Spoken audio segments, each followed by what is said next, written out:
सहनावतु सहनौ भुनक्तु सह वीर्यं करवावहै तेजस्विनावधीतमस्तु विद्विषावहै। ॐ शान्ति शान्ति शान्तिः।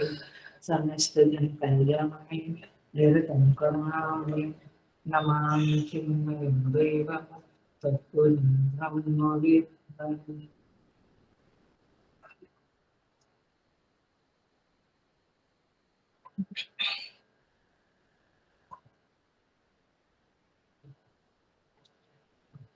So I welcome you all in this Sugriva Sharanagati Prasanga from Ramcharitmanas. Today is the last class of this Prasanga. We will chant Dhyana Shloka and then we will start. Apadam apahataram dataram sarva sampadam lokabhiramam shriramam bhuyo bhuyo namamyaham. नीलाम्बुदश्यामलकोमलाङ्गं Sita समारोपितवामभारम् पाणौ महासायकचारुचापं Namami रामं रघुवंशनाथं नमामि रामं रघुवंशनाथम् अतुलितबलधामं हेमशैलाभदेहं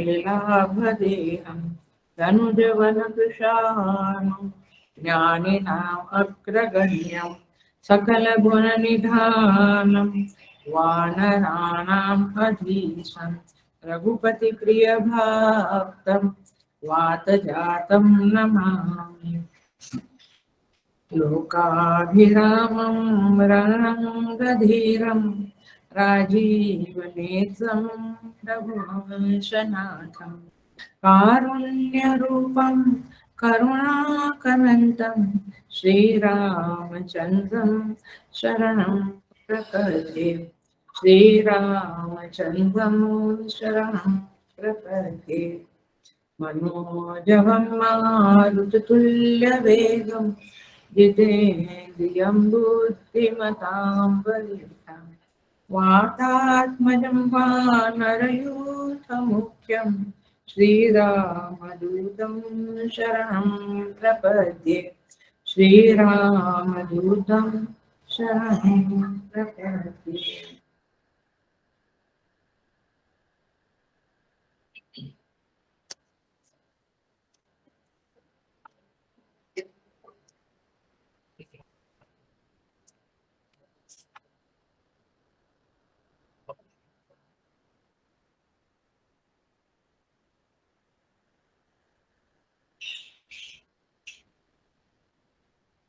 So, Sugriva शरणागति इस प्रसंग को हम ले रहे थे। हमने पिछले क्लास में इस ऐतिहासिक प्रसंग का आध्यात्मिक कनेक्शन क्या है वह देखा था। ऐतिहासिक और आध्यात्मिक दोनों साथ साथ में जाते हैं। हमने पिछले क्लास में थोड़ा देखा था, थोड़ा आज के क्लास में देखेंगे।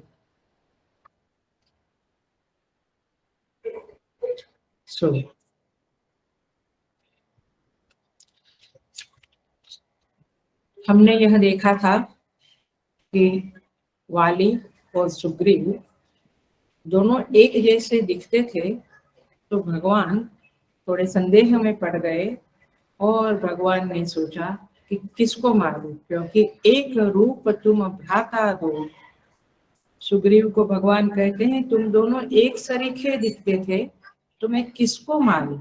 आपको याद होगा ही, सुग्रीव किसका प्रतीक है? दासत्व का, भक्त का। वाली किसका प्रतीक है? अभिमान का। तो इस तरह से प्रतीकता के साथ साथ हम जा रहे थे। अब यहाँ पे बात यह चल रही थी कि यदि भगवान की मदद के बिना, परमेश्वर की सहायता के बिना हम विजयी हो जावे तो हमें अभिमान आ जाता है। अर्थात जीव को जब विजय प्राप्त होती है, कुछ हासिल होता है और उसे यह न लगे कि ये ईश्वर की कृपा से हुआ है, उनके आशीर्वाद से हुआ है, तो फिर उसके अंदर अभिमान अवश्य आ जाएगा। इसमें कोई संदेह नहीं है, क्योंकि उसको क्या लगता है, मेरे पुरुषार्थ से मैंने ये अचीव किया। तो इस तरह से जैसे उसके अंदर अभिमान की वृत्ति आती है, वैसे ही वह दैवी वृत्ति से आसुरी वृत्ति वाला बन जाता है, क्योंकि अभिमान क्या है? आसुरी वृत्ति है और विनयशीलता दैवी वृत्ति है, तो वह अभिमानी बन जाता है। तो एक ही अहम के दो रूप है, विनय और अभिमान, लेकिन दोनों एक से दिखने लगते हैं। समझ में आया? एक रूप तुम दो भ्राता। तो अब वो एक रूप होते हैं, तो फिर कैसे हम प्रगति कर सकते हैं? तो इसीलिए जो साधक है, जो भक्त है, जो दास भक्ति करता है, अपने को भगवान का सेवक मानता है, उसे निश्चय करना है कि हम केवल अपने पुरुषार्थ के ऊपर भरोसा रखकर आगे नहीं बढ़ सकते हैं। हमारे विकारों के ऊपर, काम क्रोध लोभ इत्यादि, हमारे विकारों के ऊपर हम विजय हासिल नहीं कर सकते हैं। केवल अपना ही प्रयत्न किया, रखा और ईश्वर को शामिल नहीं किया। समझ में आ रही है बात? सुग्रीव ने परमात्मा का सहारा लिया। देखिए, भगवान ने उसको बल दिया और फिर भगवान ने कहा जाओ वाली के साथ युद्ध करो, और भगवान विटप ओट देखई रघुराई, भगवान एक वृक्ष के पीछे खड़े रहकर देखने लगे। हम भी अपने विकारों के साथ संघर्ष करते हैं ना। मुझे गुस्सा ना आवे, मैं झूठ ना बोलूं, मैं हर वैल्यू सिस्टम के लिए हमारे अंदर संघर्ष होता है। तब भगवान चुपचाप देखते हैं। फिर सुग्रीव जब हार कर वापस आया, पीट कर बहुत पीटा उसको वाले ने, और वापस आया तो हार गया था वो।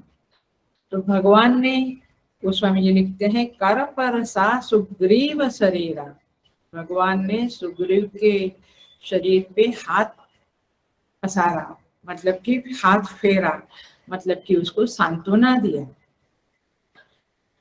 तो यहाँ पे क्या मुख्य बात है? देखिए, इसका अर्थ क्या हुआ आपको समझता है? भगवान ने उसको सराहा, उसको स्पर्श किया। इसका रहस्य यही है कि हम संघर्ष तो करें, हम संघर्ष अवश्य करें अपने विकारों से, अपनी परिस्थितियों से, लेकिन हमेशा भगवान की सहाय, भगवान की कृपा दृष्टि हमारे ऊपर रहे, इसके लिए उनका स्मरण करते हुए अपने पुरुषार्थ को करें। जब उनकी याद करते हुए, याद रखना ये बात बहुत इंपॉर्टेंट है,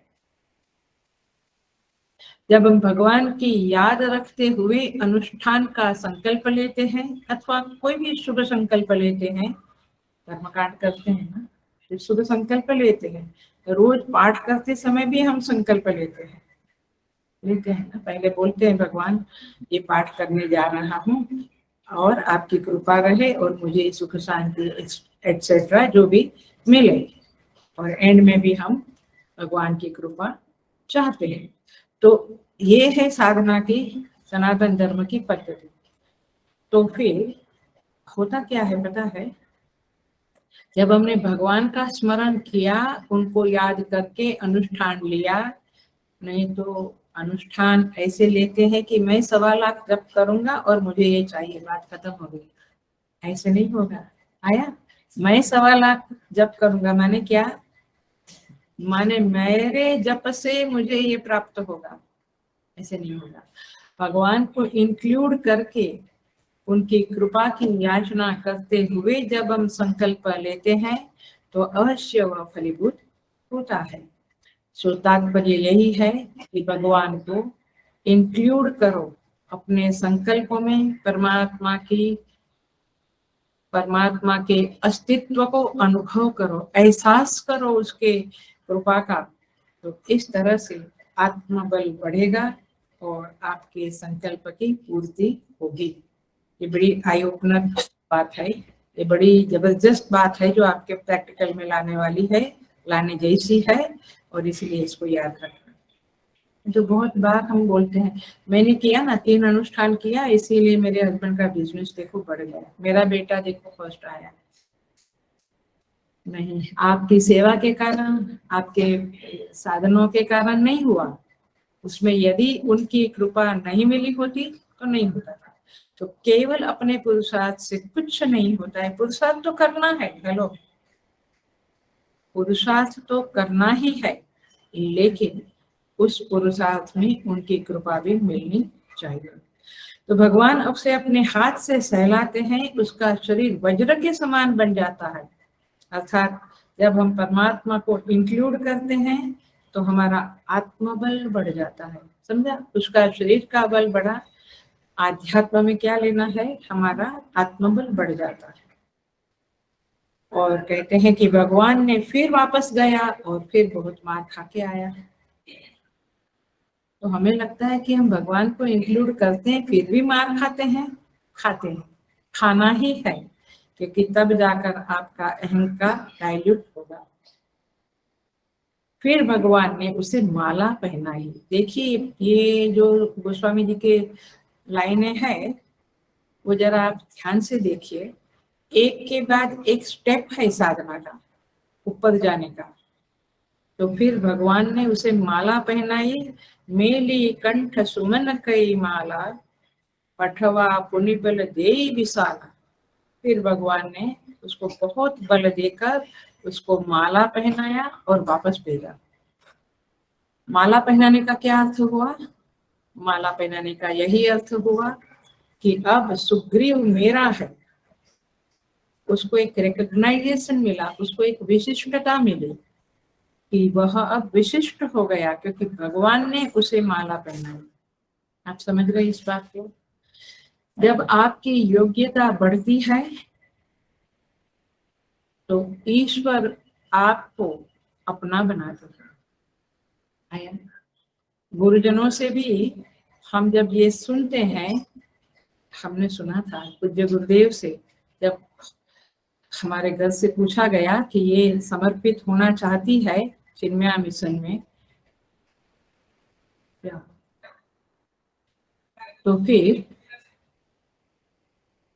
गुरुदेव ने कहा था शी बिलोंग्स टू मी, माने वह मुझे बिलोंग करती है। तो गुरुजनों को, महात्माओं को, परमेश्वर को बिलोंग करना ये एक बहुत बड़ा सौभाग्य होता है।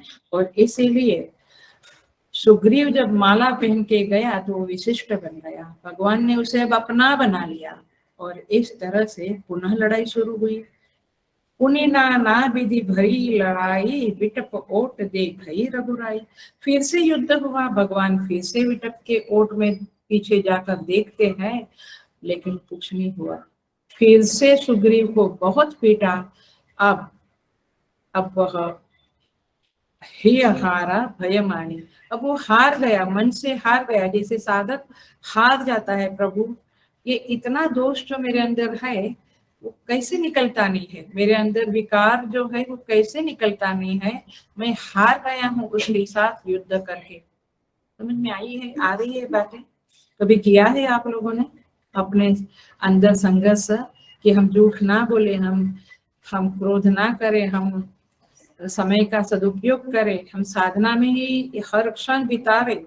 उसके लिए जो संघर्ष करता है, जिसे दुख होता है जब उसका समय बर्बाद होता है, जब उसके अंदर वैल्यू सिस्टम को कॉम्प्रोमाइज करना पड़ता है, साधक बहुत दुखी होता है, तो उसे कहेंगे ही हारा भय माने। सुग्रीव भी लड़ते लड़ते हार गया और फिर भगवान की शरण में आया। हम भी जब ऐसे हताश होकर बहुत प्रयत्न के बाद भी जब हमें सक्सेस नहीं मिलती है और भगवान की शरण में जाते हैं, तो प्रभु दया अवश्य करते हैं। देखो क्या कहते हैं, मारा बाली राम तब हृदय मांझ सरतारी। चल रहा है ना बाहर का और अंदर का, आपको समझ में आ रहा है ना? बाहर कुछ चल रहा है, वही चीजें अंदर चल रही है। तो भगवान ने फिर बाली को मारा, हृदय मांझ सरतारी, बाण को खींचकर उसको उस बाण से मारा। जब हम पूरे हताश होकर, पराजित होकर भगवान के शरण में आते हैं, after doing a lots of efforts, तब भगवान फिर हमारे अंदर के उस शत्रु को मार देते हैं या उस परिस्थिति को दूर कर देते हैं या डाइल्यूट कर देते हैं। He helps us. That is the point. तो आध्यात्मिक क्षेत्र में भी बिल्कुल इसी तरह से होता है, इसी तरह से घटता है। आप यदि अपने जीवन में साधना शुरू की से लेकर अब तक देखेंगे तो आपको समझेगा कि एकदम से भगवान नहीं हेल्प करते हैं। बहुत मार खाते हैं हम, लड़ते हैं हम, उसके बाद प्रभु अनुग्रह करते हैं और फिर हमें श्रवण मनन निधिध्यासन में प्रवेश मिल जाता है। इस साधना में प्रवेश मिलता है। अब तक हम क्या करते थे, जप करते थे, मंदिर में दर्शन करते थे, थोड़ा कुछ मेडिटेशन करते थे, बट श्रवण मनन निधिध्यासन कब होगा? कब होगा? जब आप बहुत पुरुषार्थ करके थकते हो, तब उस समय में आपके प्रति प्रभु अनुग्रह करते हैं। जब आप ये कहते हो कि भगवान मैं जानता हूं मैं कितना पुरुषार्थ करूं, कितना प्रयत्न करूं, लेकिन हमारे किए कुछ होता नहीं है, क्या बोला? हमारे किए कुछ होता नहीं है, आप करने से ही होता है। ऐसा जब आपके अंदर भरोसा हो जावे, दृढ़ ये कन्विक्शन हो जावे, तब प्रभु मदद करते हैं, क्योंकि अब आपका ईगो एक हद तक डाइल्यूट हो गया है। सो मारना तो भगवान को ही है, इस बात को याद रखो, बिल्कुल याद रखो। क्या? वाली को मारा तो भगवान ने ही मारा, अर्थात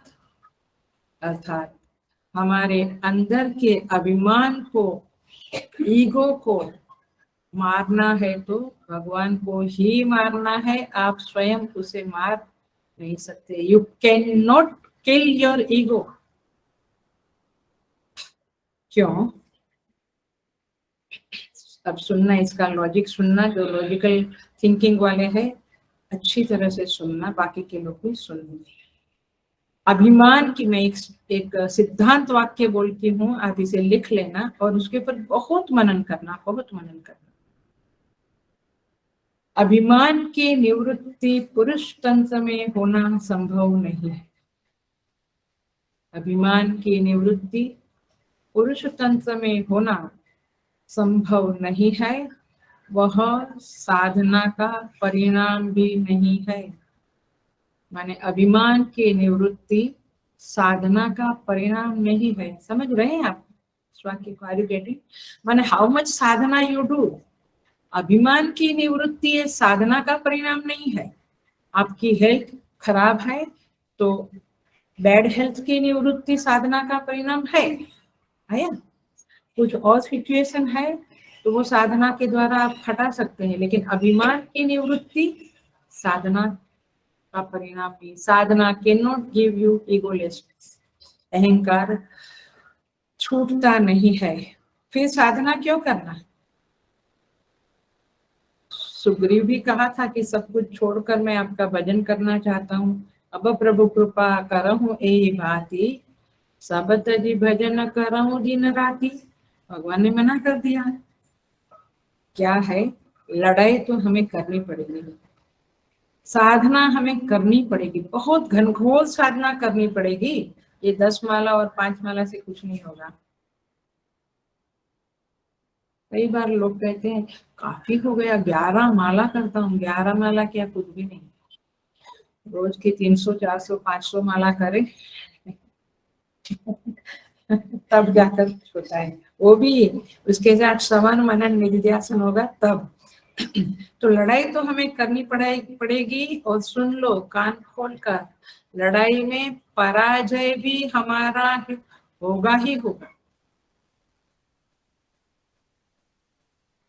क्या विडंबना है, क्योंकि अभिमान की, हेलो, दिखता है राजेश्वरी का पूछा कोई भी, मेरा यहाँ पे बंद हो गया।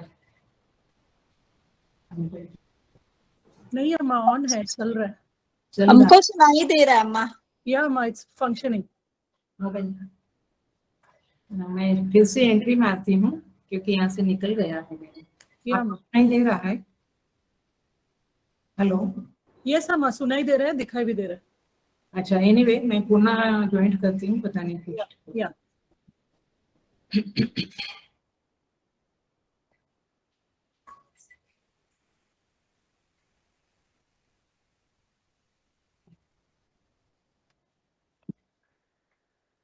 अभिमान की निवृत्ति पुरुष तंत्र से नहीं होती, माने हमारे पुरुषार्थ से नहीं होती है। इस बात का हमें ख्याल रखना चाहिए। होगा, जब भी होगा तब परमात्मा से ही होगा। क्यों? क्योंकि जब हम ध्यान करते हैं ना, अथवा निधिध्यासन जो भी, तो हमें क्या लगता है कि मैं कर रहा हूँ। आया, मैं ध्यान कर रहा हूँ, तो मैं तो बच के रहा। तो अभिमान माने आइडेंटिफिकेशन, दादा। तो आईनेस तो गया नहीं ना, तो अहंकार गया नहीं ना। तो इसीलिए ये बड़ी रहस्यमयी घटना है रियलाइजेशन। उसमें मैं नहीं बचूंगा। ये जो आई है, इट विल नॉट रिमेन। मुझे रियलाइजेशन हुआ, ये बात नहीं होगी। आया, वो रियलाइजेशन हो गया। इसका एंड होते होते क्लास का आपको बड़ा रहस्य मालूम पड़ेगा।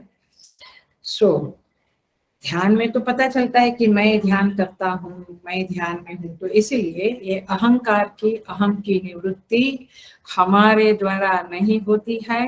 अहम को कैसे मारेगा? मैं को कैसे मारेगा? मैं दूसरे को मार सकता हूँ, मैं को कैसे मारेगा?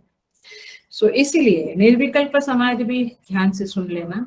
निर्विकल्प समाधि भी जब लगती है तो कोई लोग कहते हैं कि उसमें रियलाइजेशन हुआ। नहीं, सुन लेना। योग शास्त्र वाले लोग पातंजल योग शास्त्र में भी कहते हैं कि वहां पे चित्त वृत्ति निरोध होता है, अहंकार मरता नहीं है।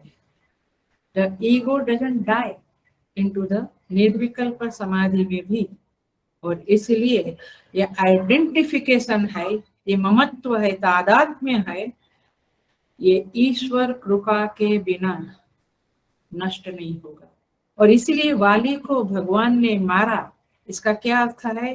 परमेश्वर ही अहंकार का नाश करेंगे। हमें तो सुग्रीव की तरह केवल फाइट करनी है।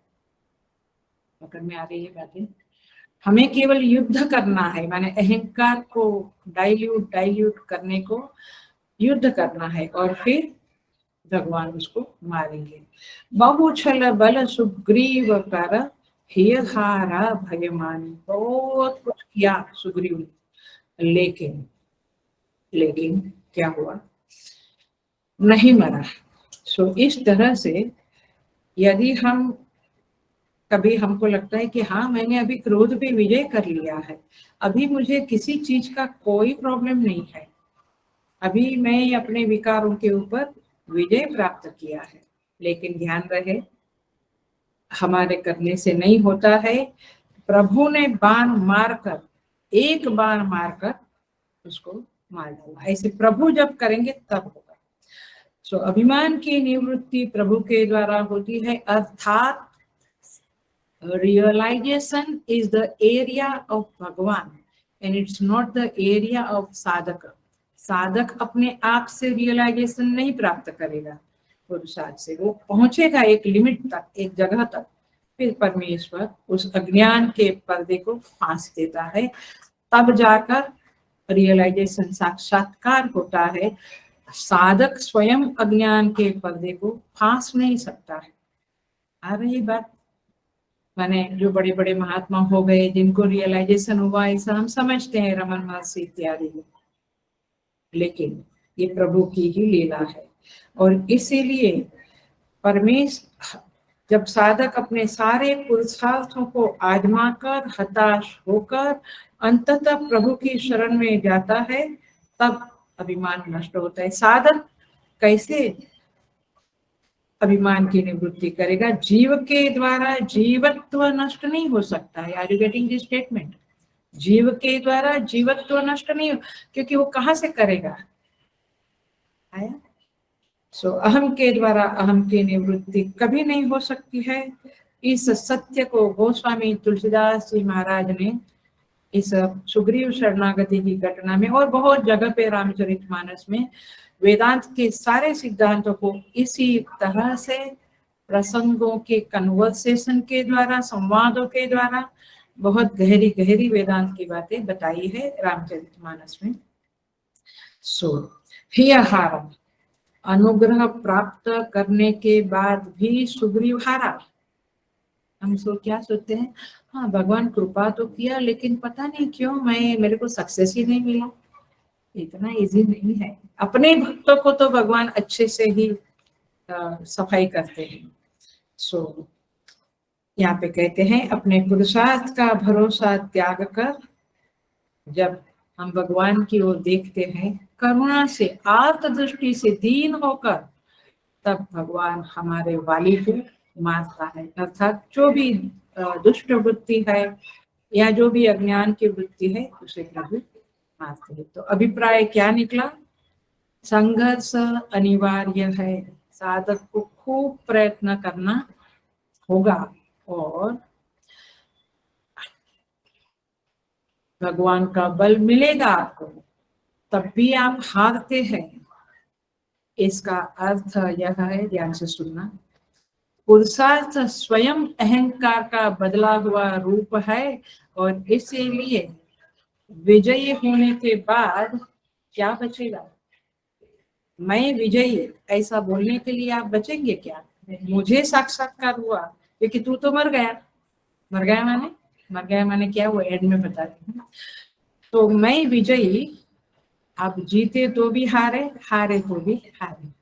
मतलब कि आपका इतना आसान नहीं है। ये अनोखी कहानी है। तात्पर्य इतना, ये कृपा सिद्ध है, साधना साध्य नहीं है। ये आत्म साक्षात्कार, सेल्फ रियलाइजेशन, ये कृपा सिद्ध है, साधना से सिद्ध नहीं होता। ये बात याद रख लेनी।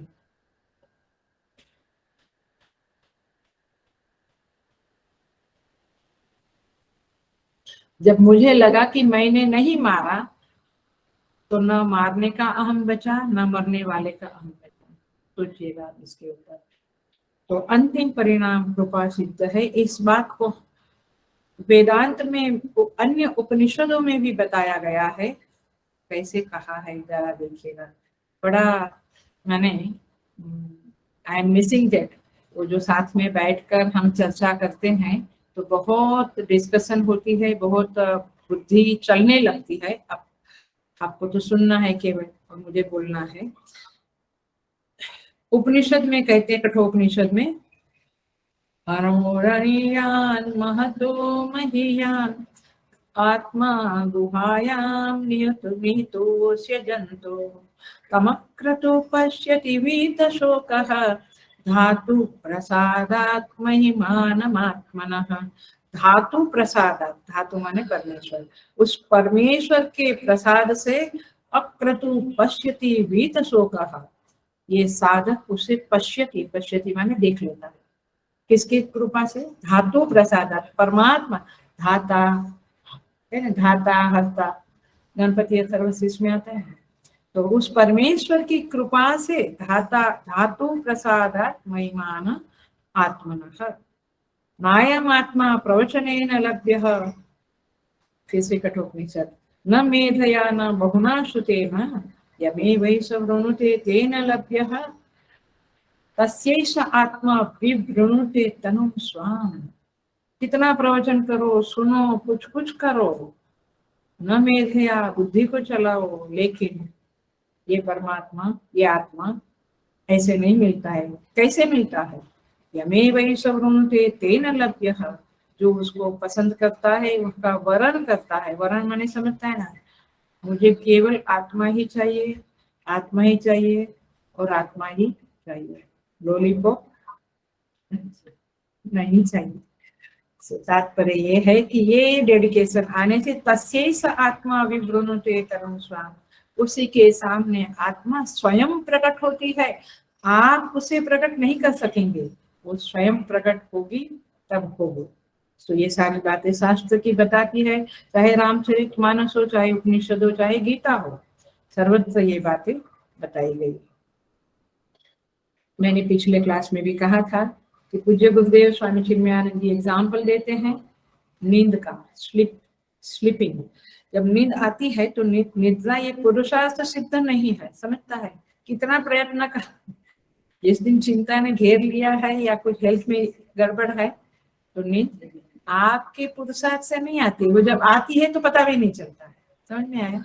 When you go in a different state, उसी तरह से ये रियलाइजेशन होता है, you go in a different state। आज आप जीवत्व में जी रहे हैं, तब आप आत्मत्व में जी रहे होंगे। इसलिए या देवी, क्या कहते हैं, या देवी सर्वभूतेषु निद्रा रूपेण संस्थिता नमस्तस्यै नमस्तस्यै नमस्तस्यै नमो नमः बोलते हैं।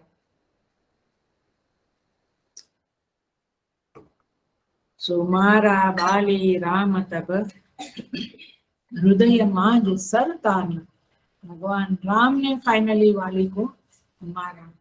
अब थोड़ा सा आगे जाते हैं हम। मारा तो सही भगवान ने, लेकिन कैसे मारा?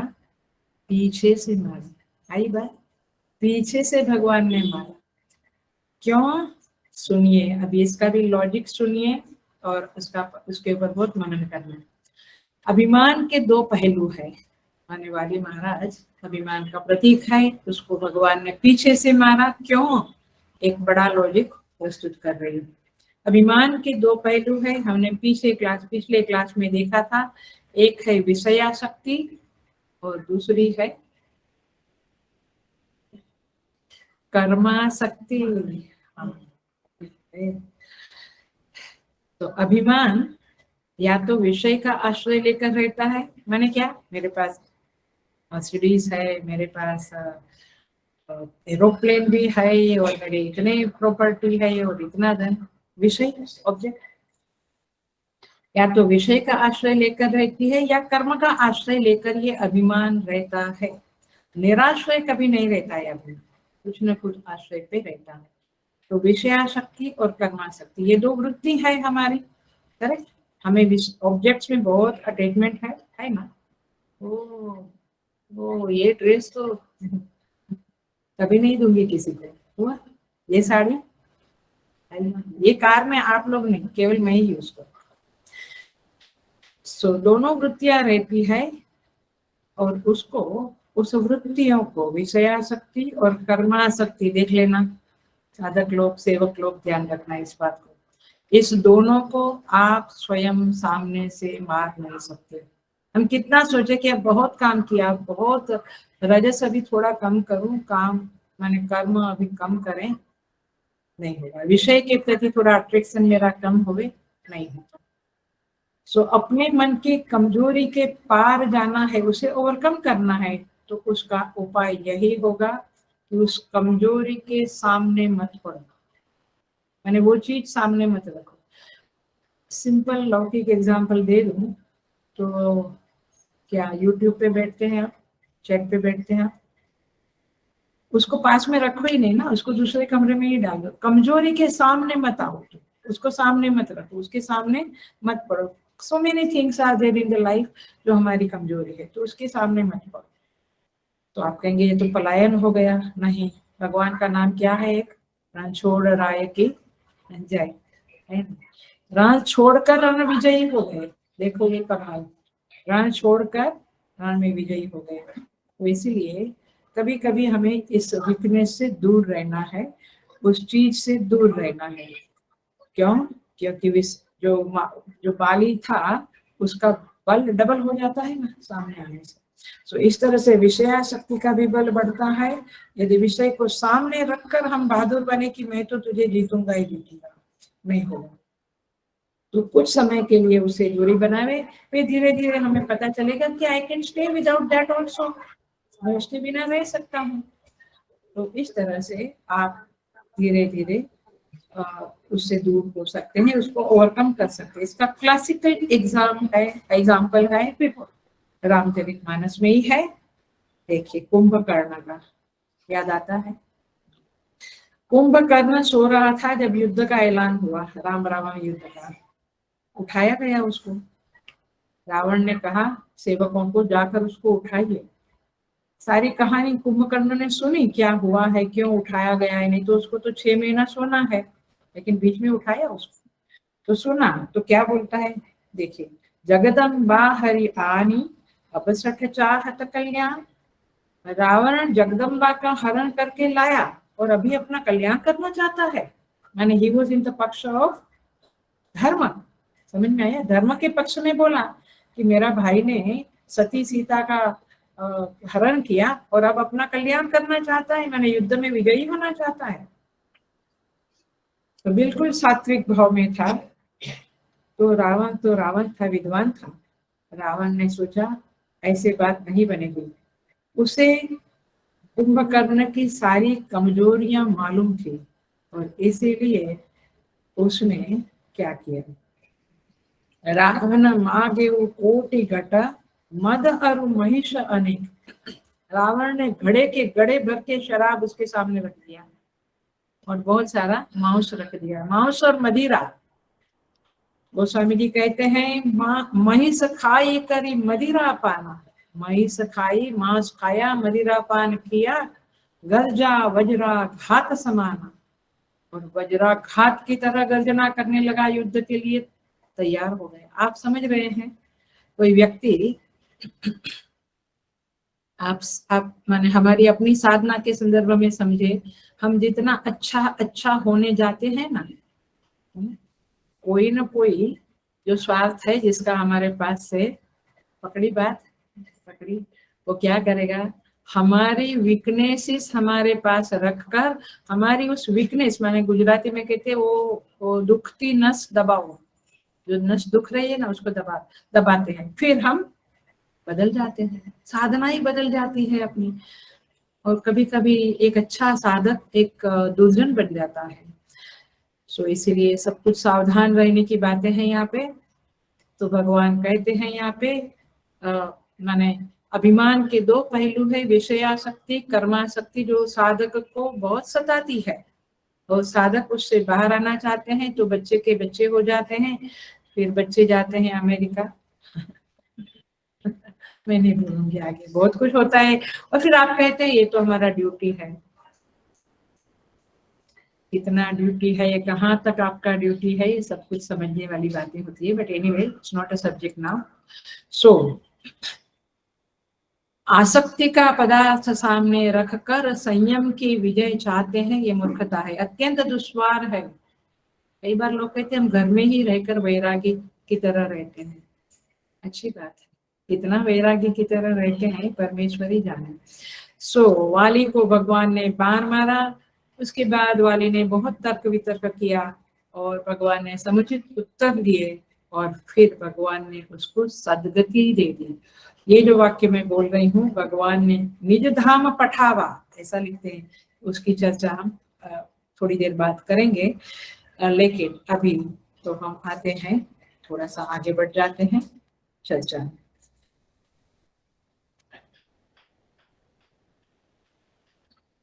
देखिए, तो इस तरह से यहाँ पे एक प्रसंग तो पूरा हुआ।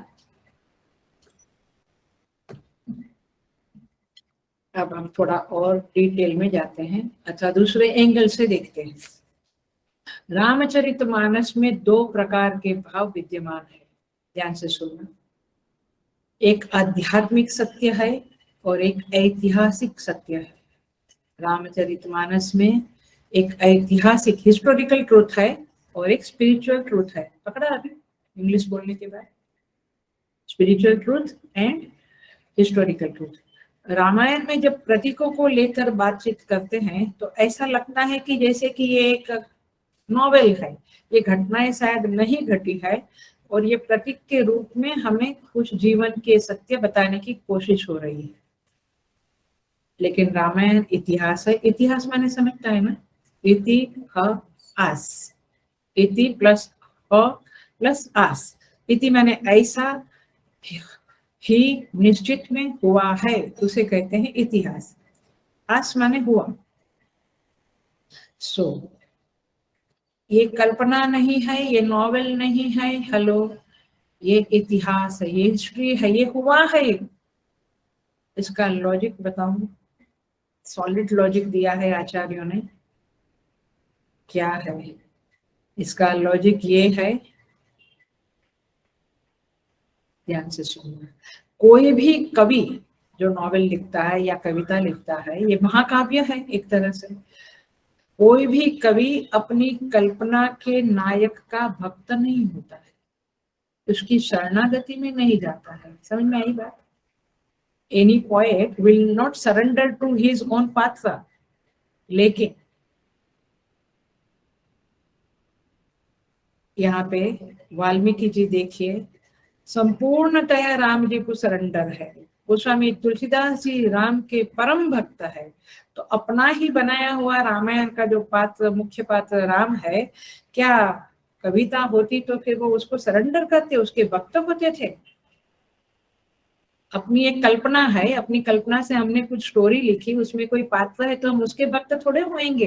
लेकिन सच में राम हुए करके राम जी करके तुलसीदास जी महाराज, वाल्मीकि जी उनके भक्त है, उनको सरेंडर है।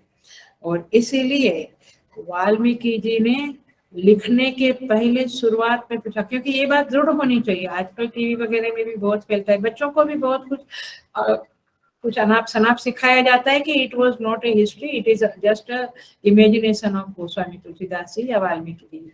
ऐसा नहीं है, ये घटना घटी है। वाल्मीकि जी ने जब वाल्मीकि रामायण लिखा तो उन्होंने नारद जी से प्रार्थना किया। बड़ी सुंदर घटना है, हंस का जोड़े को मारा एंड करुणा आई एंड सब कुछ, ओपनिंग बहुत अच्छा है।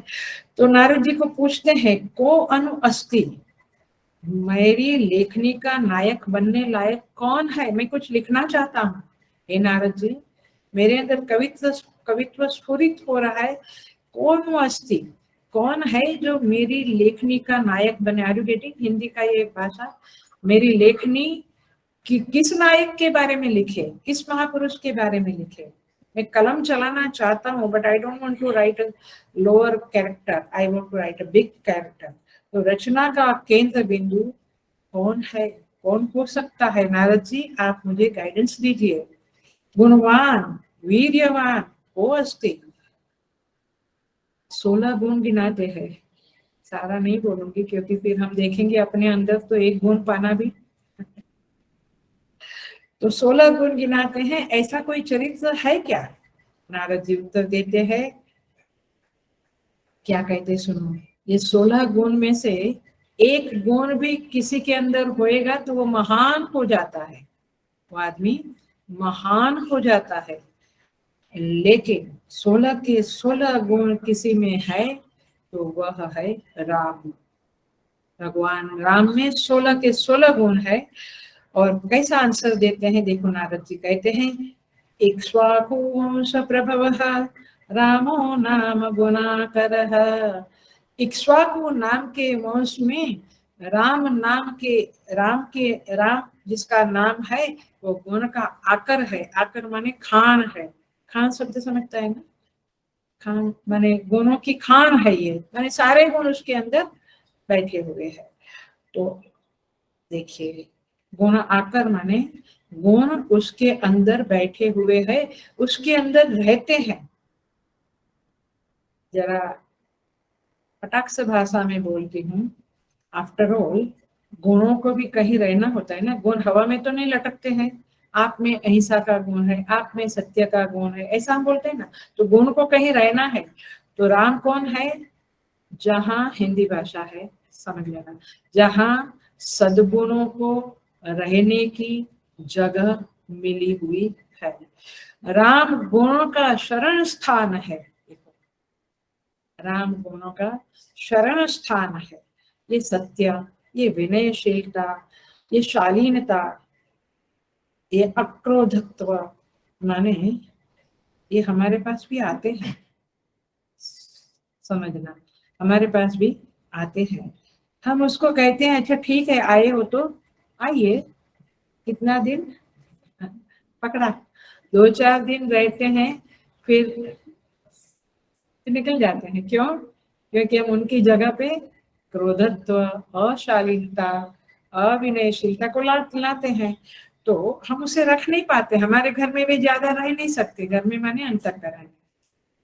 जब तक हम पब्लिक से डील नहीं करते, लोगों से डील नहीं करते हैं, तब तक थोड़ा वो रहते हैं। जैसे हमारी डीलिंग दुनिया के प्रति रिस्पॉन्ड या रिएक्शन देना शुरू करते हैं, ये गुण धीरे धीरे निकलते हैं। तो नारद जी ने कहा कि श्री राम गुणों का आश्रय स्थान है। यदि आश्रय न मिले तो सद्गुण निराश्रित होकर के रह नहीं सकते हैं।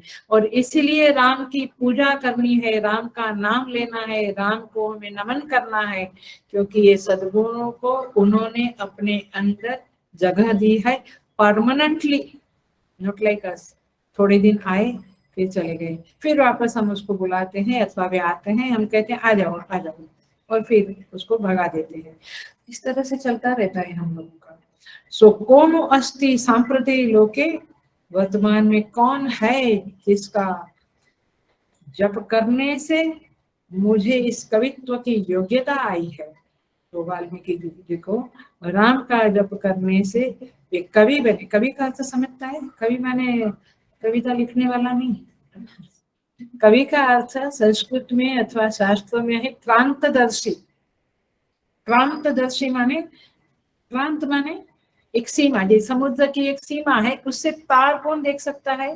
कवि, है ना। ये एक लौकिक है, बट जीवों की जो दशाएं हैं, सारे दुनिया में जितने जीव है, उन जीवों का आर पार कौन देख सकता है? प्रभु। समझ में आ रहा है?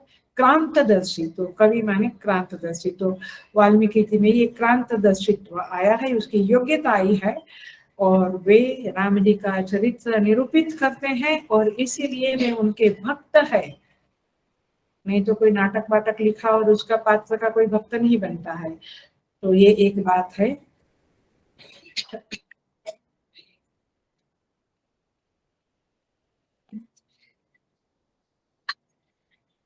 तो इस तरह से नारद जी ने उपदेश दिया, उन्होंने रचना की। तो ये इतिहास है, ऐसा हुआ है। राम जी सविकल्प माने सगुण साकार रूप में परमेश्वर का अवतार है अथवा था जो भी को। तो अब देखिए और एक बात आगे जाते हैं, मैं कंक्लूड करने की तैयारी में हूँ। प्रभु जब अवतार लेते हैं तो अनेक लीलाएं करते हैं, होती है ना, अनेक लीलाएं होती है। वो लीलाएं ऐसी घटती है कि बाहर वह इतिहास बनता है और भीतर अध्यात्म बनता है। मैं फिर से बोलती हूँ, प्रभु जब अवतार लेते हैं तो बाहर क्या होती है? लीला होती है, और अंदर भीतर हमारे अंतःकरण में वह अध्यात्म बन जाता है। वह ऐतिहासिक पुरुषों की तरह नहीं है। ऐतिहासिक पुरुष जो होते हैं उनका अस्तित्व बहिर्देश में होता है। फिर से बोलती हूँ, ऐतिहासिक पुरुषों का अस्तित्व बहिर्देश में होता है, बट अवतारी पुरुषों का, अवतारी पुरुष का अस्तित्व केवल बहिर्देश में नहीं होता है, अंतरदेश में भी होता है।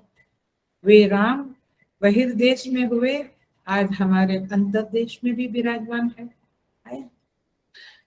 सो उस अवतार में जितने भी सहयोगी लोग होते हैं, सहयोगी पुरुष होते हैं, वे सब के सब भी बहिर्देश में विद्यमान होते हैं और अंतर्देश में भी विद्यमान होते हैं। जैसे हमने कहा कि सुग्रीव, तो दास वृत्ति के रूप में सुग्रीव हम सबके अंदर है, जीव के प्रतीक के रूप में सुग्रीव हम सब लोग हैं। वाली अभिमान, तो अभिमान भी हम सबके अंदर, अभिमान की वृत्ति भी रहती है। तो बाहर भी है, उनके साथ जिन्होंने जन्म लिया भगवान राम के साथ, वे सब बाहर भी है, अंदर भी है। सनातन धर्म इस बात का प्रतिपादन करता है, इसे नहीं भूलना चाहिए। यदि कोई कहता है नहीं नहीं वो तो हो गए, उसका अंदर क्या लेना देना, नहीं। जो बाहर देश में है, जो अधिभौतिक जगत में आए हैं, अधिदैविक लोग, वे आध्यात्मिक भी है, अंदर भी विराजमान है। सो देखिए, इसको मैं समझाऊं तो लौकिक पे आते हैं, क्या कहते हैं, ये आदमी बड़ा सांप की तरह है, ऐसे बोलते हैं ना, ये आदमी बड़ा सांप की तरह है। सांप की तरह माने क्या, उसकी चाल टेढ़ी है, वो डौंसता है माने हमें हर्ट करता है बार बार, वो जहरीलापन है उसके अंदर, तो हम क्या कहते हैं, सांप की तरह है। तो सांप बाहर भी है, अंदर भी है, ये वृत्तियां है ना, ये उसके अंदर ये वृत्तियां थी अथवा है, इसीलिए तो हम कहते हैं ना कि ये व्यक्ति सांप की तरह है, क्योंकि उसके अंदर ये सांप की जो जो वृत्तियां है, जो जो सांप का एक्शन है, वो उसके अंदर भी रहता है। तो इस तरह से अंतस्थिति और बहिर्जगत, ये दोनों ही साथ साथ में जाता है। देखिए क्या कहते हैं, इसकी चाल बड़ी लोमड़ी की तरह है, इसे बोलते हैं लोमड़ी की चाल चलता है। मतलब क्या, बड़ी चालाकी, बड़ी उल्टी सीधी, पता नहीं चलता कब वो क्या चाल चलेगा। तो अंदर वो वृत्ति है और उसी का एक्सप्रेशन बाहर है। इसलिए मैं बहुत बार पुराने, मैंने ऑफलाइन क्लासेस में कहती रही हूँ, लोग डर भी जाते हैं, वो बड़ा क्या कहते हैं, मैं उसको बड़ा लंबा करके अच्छा निरूपण करके बताती रहती थी कि ये जो अंदर वृत्तियां हम डेवलप करते हैं ना, करते हैं, बिटरनेस, यस, थोड़ा जहरीलापन, माने क्या, थोड़ा वही बिटरनेस, थोड़ा जहरीलापन, माने किसी को हर्ट करने की जो वृत्ति होती है ना, ये जहरीलापन है। या संदेह करना या लोभ करना, तो ये वृत्तियां जो है ना, दे आर द 64,000, ऐसा मनुस्मृति में कहा है। तो ये वृत्तियां जो है, वही वृत्तियां जब हमारी बढ़ जाती है, तो परमेश्वर उस वृत्ति के अनुसार उस योनि में हमें भेज देता है। डर लगा? इसीलिए हमें अंदर साफ सफाई करके, मैली चादर ओढ़ के कैसे आऊं तुम्हारे द्वार, ये चादर मैली मत रखे, हम साफ कर देने। तो जो वृत्ति प्रीडोमिनेंट होगी, मैंने हमारे अंतःकरण में हम खुद देख सकते हैं कि कोई एक आध वृत्ति, या किसी किसी को ज्यादा भी वृत्तियां होती है, बट डोमिनेंट प्रीडोमिनेंट वृत्ति होती है, फिर उसी योनि में जाना पड़ता है। क्यों? ये परमात्मा कोई अन्याय नहीं करते हैं। क्यों? क्योंकि भगवान जानते हैं, उनका कानून ये है कि उस योनि में जाकर यदि डौसने की, जब देखो तब किसी को टोंट मारते, किसी को हर्ट करते हैं, और जरा भी सहन शक्ति नहीं है, तो ऐसी व्यक्ति फिर सर्प योनि में जाएगी। या दुश्मनी रखते हैं ना, कहते हैं आप बुढ़ापा आ गया, जाने दो भाई भाई इकट्ठे हो जाओ, एंड तक इकट्ठे नहीं होते हैं। समझ में आती है बातें? वो अंदर से दुश्मनी बनी रहती है, वो वैर की वृत्ति बनी रहती है। सर्प वैर के लिए प्रख्यात है, पता है ना? सर्प को, वो परीक्षित का पूरा इतना सब कुछ हुआ, वो किसके लिए इतना बड़ा यज्ञ हुआ महाभारत के ओपनिंग में ही, किसके लिए हुआ? वो मारा था सर्प ने, तो फिर उसने माने अब उसके बेटे ने उसका ये लिया, परीक्षित महाराज पोता था, तो उसका वैरत्व लिया। द पॉइंट इज दिस कि आप जो वृत्ति माने दुष्वृत्तियां है, दुर्वृत्तियां है, खराब वृत्तियां है हमारे अंदर, उसको साफ कर दे, उसको खत्म कर दे, अथवा उस वृत्ति को कम से कम वीक बना डालो, निर्बल बना डालो। लेकिन देखा जाता है कि एंड तक आदमी वैर रखता है और मरता है उस वैर की वृत्ति के साथ। उसको पता ही नहीं है कि भगवान के पास योनियों की कमी नहीं है। कितनी योनि है? 84 लाख योनियां है। तो जो वृत्तियां हैं उसके मुताबिक उस योनि में भेजेंगे परमात्मा। डरना नहीं, यह डरने के बदले हम अपनी उस वृत्तियों को डाइल्यूट करें, उसको हटाने की कोशिश करें। दैट्स द उपदेश। तो इसीलिए ये शास्त्र की बातें समझकर समझना है कि परमात्मा उधर क्यों भेजते हैं, क्योंकि उस योनि में जाकर फिर वह अपनी उस वृत्ति को एग्जॉस्ट करता है। भगवान कहते हैं मनुष्य योनि में तो तुझे अब बस बहुत हो गया, अब तुझे एग्जॉस्ट करने नहीं दूंगा उस वृत्ति को। उस योनि में तू चला जा, वहां तेरी वृत्ति एग्जॉस्ट होगी। आलसीपना, ये भी एक वृत्ति है ना। अब मनुष्य जन्म मिला और आप आलसीपना में पड़े रहे तो कौन सी योनि में जाओगे? अजगर पड़ा रहता है, मालूम है ना क्या बोलते हैं इंग्लिश में? आई डोंट, अजगर पड़ा रहता है। सो इस तरह से लोमड़ी की चाल चलेंगे तो लोमड़ी की योनि में जाएंगे। अच्छा, बहुत संदेह करेंगे तो, ज्यादा नहीं लंबाती हूँ, शॉर्ट करती हूँ। आप संदेह करेंगे ऑल द टाइम, शंका, डाउट, इस योनि में जाएंगे। कौवा इज फेमस फॉर संदेह।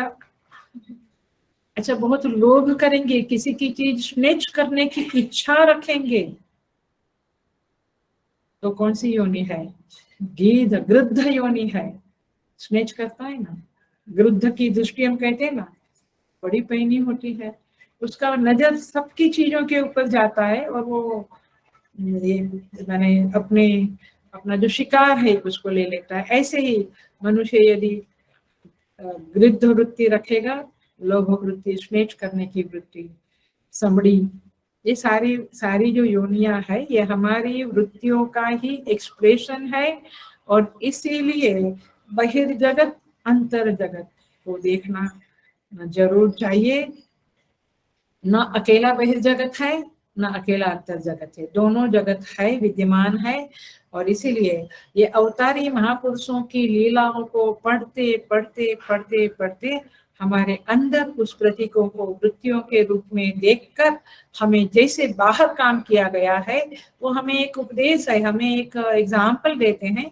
ऐसे में अंदर भी कैसे राम ने क्षमाशीलता रखी, कैसे राम ने वीरता भी दिखाई समुद्र के सामने।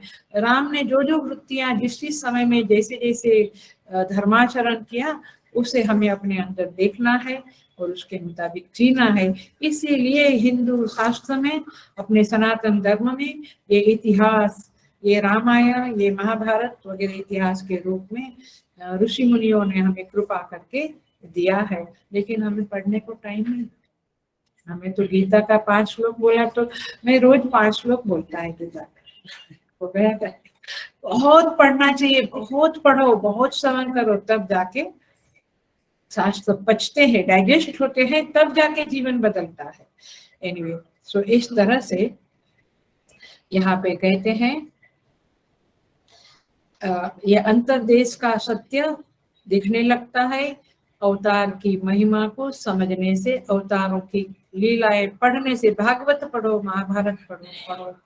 मुझे याद है हमारे घर में रोज शाम को सब माने ओल्ड एज के लोग आते थे और भजन करते थे और कुछ शास्त्र पढ़ते थे। ये हमारी संस्कृति थी। लेकिन अभी वो नहीं है। 1 घंटा तो जबरदस्ती हम सत्संग सुन लेते हैं। सो इस तरह से यहाँ पे वाली का और सुग्रीव का और सारी घटनाओं का एग्जाम्पल देकर हमने अपने अंदर का देखा। और थोड़ा सा देख लेते हैं हमें क्या देखना है पूरी सुग्रीव शरणागति के प्रसंग में। पर्सनल साधना क्या करनी है, एक थोड़ा सा प्रकाश डाल के फिर हम 7 बजे तक पूरा करेंगे मेरे ख्याल से। देखिए क्या बात थी। वाली पहले राजा था, सुग्रीव उसके साथ रहता था, दोनों का बड़ा प्यार था। जब दास वृत्ति, जब विनयशीलता वगैरह, जब अहंकार की पुष्टि करते हैं तो कोई प्रॉब्लम नहीं है। लेकिन जब वाली मर गया ऐसा लगा और महामंत्रियों ने सुग्रीव को सिंहासन पे बिठाया, माने दैवी वृत्ति जब सम्राट बनती है, माने ओवरपावर करती है, डोमिनेट करती है, और अहंकार को हटाती है, तब क्या होता है देखो। युद्ध हुआ, वाली ने सुग्रीव को बहुत मारा। मैंने दैवी वृत्ति जब हमारे अंदर विकास करने की हम कोशिश करते हैं, हमारे ही अंदर का जो अहंकार है वो उसको कुचल डालता है, उसको अच्छा नहीं लगता है। आप देखिए अपने अंदर कितनी बार अंदर से वैल्यू सिस्टम को कॉम्प्रोमाइज करने का आदेश आता है कि नहीं। माने जब हम कुछ वैल्यू को फॉलो करना चाहते हैं तो उसे फॉलो ना करने के जस्टिफिकेशन अंदर से नहीं तो बाहर से आते रहते हैं। Are you getting now? समझ में आ रही है बात मेरी? मैंने सत्य बोलने का डिसाइड किया तो फ्रेंड सर्कल मिला, कहते अरे यार आजकल के जमाने में चलता नहीं है। अंदर से भी कहते देख इतना ज्यादा हरिश्चंद्र बनने की जरूरत नहीं है, ये कलयुग है, तुम्हें समझता है यू विल लूज द बाजी, आप लूज करोगे, आप हार जाओगे, सो मेनी थिंग्स। आज ही मैंने किसी को कहा कि झूठ बोल के कभी भी, पता नहीं, झूठ बोल के कभी भी विजय हासिल नहीं होती है। तो ये दोनों की कथा से हमें समझता है कि विनयशीलता जो है, दैवी वृत्तियां है, वे परमात्मा की सहाय के बिना विजयी नहीं हो सकते। देवासुर संग्राम जब होता है तो आप देखो देवता क्या हारते हैं कि जीतते हैं? हारते हैं। फिर भगवान की जब शरण लेते हैं तो फिर जीत होती है। क्यों? क्योंकि भगवान कहना चाहते हैं कि तुम हारो, दैवी वृत्ति तुम हारो। हमें लगता है देखो सत्य की विजय नहीं हुई, झूठ की ही विजय हुई, अब मैं झूठ ही बोलूंगा। नहीं, ऐसे मत सोचो। ये शास्त्रों से ये सीखो कि सुग्रीव हारा, सुग्रीव को निकाल दिया, डोमिनेशन वाली का हो गया।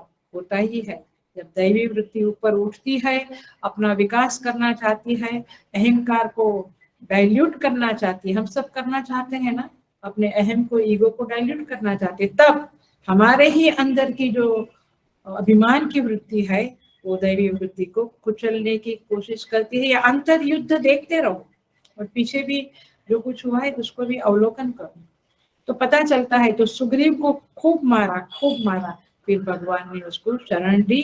तो दैवी वृत्ति प्लस ईश्वर, मैं एक लौकिक एग्जाम्पल देती हूँ। एक लौकिक, आप इसको शास्त्रीय नहीं समझना। दैवी वृत्ति प्लस ईश्वर इज इक्वल टू दैवी वृत्ति। मैंने दैवी वृत्ति को जब ईश्वर की साथ मिलती है तो दैवी वृत्ति बनी रहती है, आया। लेकिन दैवी वृत्ति माइनस ईश्वर, भगवान की सहाय से नहीं, मैं मेरे सत्य के बल पर, मैं अहिंसक हूँ, मैंने अहिंसा के बल पर देश को आजादी दी या ये इश्यू को कुचल दिया, विजय प्राप्त किया, तो क्या होगा? दैवी वृत्ति माइनस ईश्वर। आपने ईश्वर को उसका श्रेय नहीं दिया, क्रेडिट नहीं दिया, तो क्या हुआ? दैवी वृत्ति माइनस ईश्वर वृत्ति इज इक्वल टू आसुरी वृत्ति। क्योंकि आपको ईगो आ गया ना, विजय तो मिला, अस्माकम एव इयं विजय, अस्माकम एव इयं विजय। केनोपनिषद पढ़ो। हाँ, क्या आता है, आया ख्याल में? सो तात्पर्य ये है कि जब दैवी वृत्ति में ईश्वर माइनस है तो फिर वो दैवी वृत्ति आसुरी वृत्ति में पलट जाती है। अभिमान की वृत्ति आसुरी वृत्ति है, तो दैवी वृत्ति प्लस ईश्वर इज इक्वल टू दैवी वृत्ति, दैवी वृत्ति माइनस ईश्वर इज इक्वल टू आसुरी वृत्ति। अब देखो आगे का समीकरण। ये खाली समझने के लिए शास्त्रीय तरह से नहीं है, बट यस इसमें शास्त्रीय संकेत तो है ही। आसुरी वृत्ति प्लस ईश्वर, असुर के जीवन में जब ईश्वर आते हैं इज इक्वल टू दैवी वृत्ति। आता है ना? वृत्रासुर एग्जाम्पल्स बहुत सारे हैं, है ना? भक्त बन जाते हैं। वाली भी भगवान के सामने भक्त बन गया। देखो, राम निज धाम पठावा, भगवान ने उसको अपने धाम में जगह दिया। तो मैंने आसुरी वृत्ति प्लस ईश्वर इज इक्वल टू दैवी वृत्ति, आसुरी वृत्ति माइनस इज इक्वल टू आसुरी वृत्ति। ये समीकरण मिला आपको? इसके ऊपर बहुत सोचना। इसीलिए महापुरुषों की, गुरुजनों की, संतों की शरण में रहना ही हमारे लिए लाभकारी है, हमारे कल्याण के लिए जरूरी है।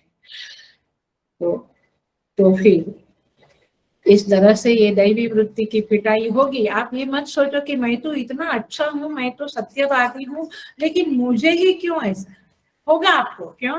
क्योंकि भगवान क्या चाहते हैं, आपको पीटे जाओ, लेकिन बाद में क्या होगा, आप पूर्णतया मेरी शरण में आओगे, आस्त होकर दीन होकर मेरी शरण में आओगे, फिर मैं तुम्हारे उस दुश्मन को, दुश्मन माने बाहर से भी समझो बट अंदर के काम क्रोध लो, उसको मैं मार दूंगा। आया पकड़ में आई है, पूरी स्टोरी का मर्म पकड़ में आ रहा है आपको। सो इस तरह से तो जब दैवी वृत्ति की बहुत पिटाई होती है तब वह एक जगह पे जाता है। सुग्रीव ऋषिमुख पर्वत पे गया। ऋषिमुख पर्वत को क्या सिंबल बोला? सत्संग। तो सत्संग में जब जाता है वहां पे फिर धीरे धीरे वो वाली आ नहीं सकता है, और फिर सत्संग में उस साधक को परमात्मा से बहुत ज्यादा प्रेम होने लगता है।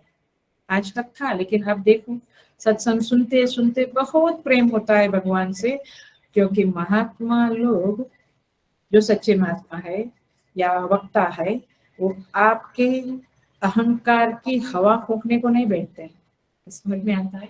दे डोंट क्या बोलते, फुग्गा फुलाया दे, वो आपकी अहंकार की हवा का फुग्गा नहीं फुलाते हैं। वे क्या करते हैं, उसका फुग्गा को फोड़ देते हैं।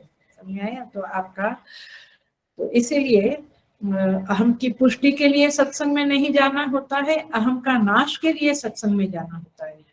और इसीलिए उपदेश सार में भगवान रमन महर्षि क्या कहते हैं, बहुत सुंदर पंक्ति है। किसी ने मुझे कहा था कि आप उपदेश सार लेना, इसके बाद लेंगे कभी।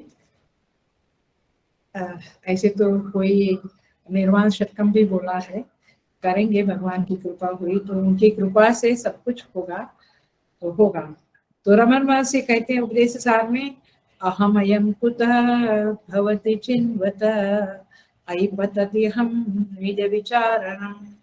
ये कहते हैं कि जो सत्संग होता है उसमें जो आचार्य लोग होते हैं वो आपके अहम की पुष्टि को आपके मनोरंजन के लिए प्रवचन नहीं करते हैं, आपकी सोई हुई बुद्धि को जगाने के लिए और आपका सोया हुआ अंतःकरण को उठाने के लिए ये सत्संग करते हैं, माने प्रवचन करते हैं। तो ये सब ध्यान रखना है। तो यहाँ पे रमन महर्षि कहते हैं, अहम अयम कुतः भवति चिन्वतः। ये अहंकार जो मेरे अंदर है, आई अहंकार माने आइडेंटिफिकेशन, तादात्म्य भाव। अहंकार माने अभिमान, गर्व, ऐसा नहीं लेना। आइडेंटिफिकेशन माने हम अपना BMI, बॉडी माइंड इंटेलेक्ट के साथ जो आइडेंटिफिकेशन करते हैं उसे अहम कहते हैं। अहम करोमि इति अहम वृत्ति ही, मैं करके जो सोचता है। और हम दिन भर सोते, मैंने एक प्रवचन सुना, मैंने ये किया, मैंने खाना खाया, मैं। ये मैं जो है वो कहाँ से आया? How it arises? ये कौन है? ऐसा चिंतन करता है। अयि पतति अहम निज विचारणम। निज, ये अहम के बारे में विचार करने से अहम पतति, अहम मर जाता है, नष्ट होता है। सो इस तरह से चिंतन होने से ही सत्संग का फायदा है, बेनिफिट है। एनीवे, तो यहाँ पे भगवान, अब अंतिम पॉइंट कहती हूँ।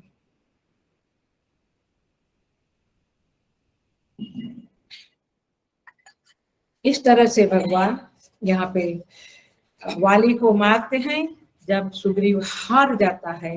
हम साधक भी जब हार जाते, बहुत प्रयत्न करने के बाद, बहुत भगवान का आशीर्वाद कृपा पाने के बाद भी जब विजय नहीं मिलता, हारते हैं, तब फाइनली परमेश्वर ही उस अहम को, माने जो आईनेस है, उसको मारते हैं, उसको नष्ट करते हैं, और फिर हमें आत्म साक्षात्कार होता है। और इसीलिए यहाँ पे इस तरह से भगवान कहते हैं। देखिए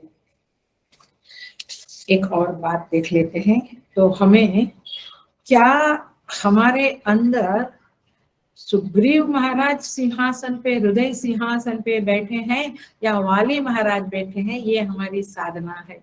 पूरी सुग्रीव शरणागति के बाद आपको जो चिंतन करना है, कंटिन्यूअस जीते हैं तब तक, वो क्या करना है?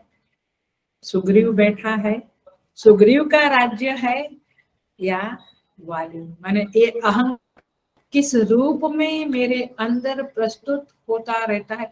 कभी सुग्रीव भी होता है, सुग्रीव के रूप में, कभी वाली के रूप में। देखो महाभारत में धर्म के 2 अवतार हुए, आपको पता होगा। यस नो, महाभारत में धर्मराज जो थे, धर्मराज के 2 अवतार हुए। कौन से?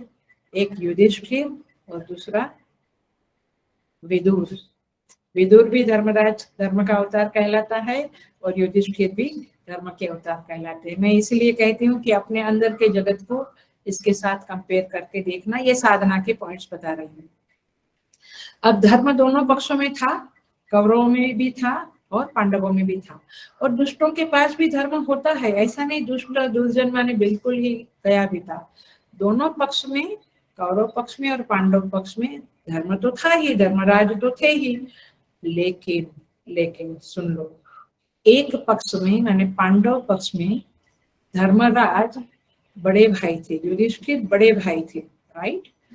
और दूसरी ओर माने सम्राट थे, बड़े भाई माने सम्राट, ही वाज द हाईएस्ट। लेकिन कौरव पक्ष में जो विदुर थे वे क्या थे? सम्राट नहीं थे। सम्राट कौन था? दुर्योधन था। लेकिन विदुर कौन था? कौन थे? महामंत्री थे। ही वाज अ मंत्री, नॉट द सम्राट, जबकि युधिष्ठिर सम्राट थे। अब विदुर की क्या स्थिति थी? विदुर महाराज की क्या स्थिति थी कि महामंत्री की बात हमें अनुकूल लगे तो हम वो मानेंगे और प्रतिकूल लगे तो नहीं मानेंगे। ऐसा ही था ना? क्या द्रौपदी का जो चीरहरण हुआ तो विदुर जी का समझता है उनकी सम्मति थी क्या? नहीं थी। तो तात्पर्य अनुकूल लगा तो मानेंगे, नहीं तो हम आपकी बात नहीं मानेंगे। तो हमारे अस्तित्व में, हमारे व्यक्तित्व में, हमारी पर्सनालिटी में देख लेना चाहिए कि किसका चलता है, विदुर या युधिष्ठिर। किस रूप में धर्मराज हमारे अंदर बैठे। मतलब यही हुआ कि अंदर धर्म का आदेश आएगा और हम मानते हैं, हमेशा मानते हैं। तो युधिष्ठिर महाराज बैठे और कभी कभी मानते हैं, हेलो, कभी कभी अंदर की आवाज को, धर्म की आवाज को हम नहीं मानते हैं, तो विदुर है। तो इसलिए निर्णय युधिष्ठिर का होना चाहिए और युधिष्ठिर का ही होता था पांडवों में, लेकिन कौरव में वो बात नहीं थी। निर्णय कभी कभी दुर्योधन का होता था, कभी कभी शकुनी का भी होता था। उसी तरह से हमारे अंदर किसका निर्णय होता है? जो दुर्योधन दुष्ट बैठा है उसका, दुष्ट वृत्ति का, दुर्जन वृत्ति का, कि हमेशा धर्म वृत्ति का चलता है, विजय होता है। ये बात हमें ध्यान में रखनी चाहिए। तो इसीलिए ये हमारे अंतर जगत का खुला सत्य है, जो बाहर जगत का खुला सत्य है। ये दोनों की कंपैरिजन करके हमारे अंदर के साधक की साधन संपत्ति को पोषण देना चाहिए, न कि उसकी आवाज को बंद करना चाहिए। ये बातें आप इधर देख सकते हैं, इन बातों से समझ सकते हैं। सो अब हम थोड़ी देर है, अब हम जाते हैं, आगे बढ़ते हैं थोड़ा सा और एक बिंदु के ऊपर थोड़ा देख लेते हैं। यहाँ पे कहते हैं सुग्रीव जब उसको वाली मर गया, उसको राज्याभिषेक किया, माने उसको राज्य मिला। वैसे तो अंगद का ही युवराज पद में राज्याभिषेक हुआ, लेकिन सुग्रीव को तब तक राजा बनाया गया। तो जब वो गया तो भगवान को जो प्रॉमिस दी थी कि सीता जी की शोध करेंगे एटसेट्रा, वो सारा भोगासक्त हो गया। समझ में आता है? भोग में आसक्त, विश्व में आसक्त हो गया। तो इसके ऊपर से वेदांत के आचार्यों ने ये रामचरितमानस का आधार लेकर, माने गोस्वामी जी ने वेदांत के एक और सत्य को प्रकाशित किया है। इसको हम समझें। इसका पहले मैं शास्त्रीय शब्द बोलती हूँ, फिर उसको समझाऊंगी थोड़ा सा। बोध होने पर भी, अभिमान की निवृत्ति होने पर भी, ये वेदांत का एक मत है। बोध को प्रतिबंधित रखने की सामर्थ्य वासनाओं में होती है। ये जबरदस्त वाक्य है, आचार्यों का निष्कर्ष है, निचोड़ है। इसे बोलती है बोध होने पर भी, अभिमान की निवृत्ति होने पर भी बोध को प्रतिबंधित करने की सामर्थ्य। प्रतिबंधित माने जिसका फोन आपको नहीं लेना है, आप क्या करते हैं, उसको क्या करते हैं, ब्लॉक कर देते हैं, ब्लॉक कर देते हैं ना। ऐसे वासनाएं क्या करती है, हमारे बोध को, हमारी समझ को, हमारी अंडरस्टैंडिंग को ब्लॉक कर देती है। समझ में आ रही है बातें? तो सुग्रीव को पता था भगवान है, ये मेरा ड्यूटी है कि सीता जी को शोधूं, क्योंकि उन्होंने मुझ पर उपकार कर लिया मित्र के नाते, अब मुझे भी अपना ड्यूटी करना चाहिए। पता था, बोध था, लेकिन क्या हुआ, वासनाओं ने उस बोध को प्रतिबंधित किया, ब्लॉक कर डाला। ऐसे हमारे अंदर भी अलोप होता रहता है। Do you believe? Are you convinced about that? नहीं तो आप उसके ऊपर सोचना। तो ये सामान्य बोध की भी बात है, और रियलाइजेशन के बाद भी कुछ समय तक वासनाएं उसे प्रतिबंधित करती है। ये यथार्थ सत्य है, और आपको हर शास्त्र में मिलेगा, केवल मानस में ही नहीं। और इसीलिए लक्ष्मण जी के साथ जब सुग्रीव आते हैं, क्योंकि भगवान ने कहा कि वो बाण अभी भी मेरे पास है जिससे मैंने वाली को मारा था, वो घबरा गया और आ गया भगवान के पास, प्रणिपात करता है, प्रभु मेरी कोई गलती नहीं है। देखो, बिल्कुल हम लोगों का ही रिप्रेजेंटेटिव है सुग्रीव। पहले गलती करने के बाद हम क्या बोलते हैं, it's not my mistake, it is because of this so many justification. ये सब स्वभाव है हम लोग के। जरा सा हम अंदर देखेंगे तो ये सुग्रीव की ये जो स्टोरी है, माने ये जो हिस्टोरिकल ऐतिहासिक बातें हैं, उससे बिल्कुल अंदर का सत्य उजागर होता रहता है जो चिंतन करता है उसके लिए। तो गलती, प्रभु मेरी गलती नहीं है, क्या बोलता है सुनो, गलती तो सब आपकी माया की है। हाँ बहुत मस्त होता। इसलिए मुझे लगा ये बॉक्स में आपने क्यों उसे खुला छोड़ के रखा है दुनिया? हेलो, आपने क्यों उसे खुला छोड़ के रखा है दुनिया में हम जीवों को सताने के लिए? भगवान को कहता है ये महात्मा, अतिशय प्रबल देव तब माया। आगे का प्रसंग में मैं जरा सा उठा के ये, क्योंकि हमारा बहिर्देश अंतर्देश चल रहा है ना, इसलिए सॉलिड पॉइंट है, सारे सॉलिड पॉइंट ही है, बट ये बता देती हूँ। अतिशय प्रबल देव तब माया, छूट ही राम करम जुदाया। इतनी बड़ी बात बता दी कि प्रभु आपकी माया बहुत प्रबल है, आप दया करेंगे तो ये छूटेगी। तो प्रयत्न किया क्या? विषय वश्य सुर नर मुनि स्वामी, क्या बड़ी बात कह दी उसने कि ये विषयों के वश में तो सुर नर मुनि माने देवता लोग, मुनि लोग, मनुष्य सब है प्रभु। मैं पावर पशु कपि अति कामी, मैं तो बहुत ही छोटा प्राणी हूँ, पशु हूँ, कपि हूँ, कपि माने बंदर हूँ, और अति कामी। भगवान को ये कहता है तो प्रभु ये गलती मेरी नहीं है, आपकी माया के कारण ये सब है। और सुग्रीव एक वाक्य बोलता है, ये सुन लो, बहुत सुंदर। रामचरित मानस बहुत सुंदर है, बहुत सुंदर है। उसकी हर पंक्ति मोती खजाना है, सागर है, रत्नों का सागर है। सुग्रीव कहता है, आप आगे देख लेना क्योंकि मैं तो यहाँ पूरा करती हूँ। यह गुण साधन ते नहीं होई, तुम्हारी कृपा पाव कोई कोई। यह गुण माने ये जो षड्विकार है ना, उसके ऊपर जो विजय है ना, माने षड्विकार पता है ना, काम क्रोध लोभ मोह मद मत्सर। तो ये षड्विकार के ऊपर अथवा हमारे अंदर जो वैल्यू सिस्टम का अभाव है उसके ऊपर ये गुण साधन ते नहीं होई। ये सारी वैल्यू सिस्टम या ये षड विकार के ऊपर विजय, ये हमारी साधना से नहीं होगा प्रभु। हम कितना पुरुषार्थ करें नहीं होगा। वही बात कही जो पहले थोड़ी देर पहले बताई, मारा बाली है, तुम्हारी कृपा पाव कोई कोई, कोई आपकी कृपा को पाकर ये षड्विकार के ऊपर विजय प्राप्त करते हैं। ये वैल्यू सिस्टम को कॉम्प्रोमाइज न करने की सामर्थ्य उनको मिलती है। कब? तुम्हारी कृपा पाव कोई कोई। क्या बढ़िया बात है, मैंने भगवान को मना लिया उन्होंने तब रघुपति बोले मुस्काई, तुम प्रिय मोहि भरत जिमि भाई। भगवान मुस्कुराते हैं और कहते हैं कि तुम भरत के जैसे मुझे प्रिय हो। तो इस प्रकार से सुग्रीव की शरणागति का प्रसंग पूरा होता है। मैं एक पॉइंट बताऊंगी जो मैंने कहा था कि वाली मरा, ये बोले ना, मारा वाली माने क्या, अहंकार मरा। आया, आत्म साक्षात्कार कब हुआ, जब अहंकार मरा। वाली के साथ ही हम जाता है ना अभिमान।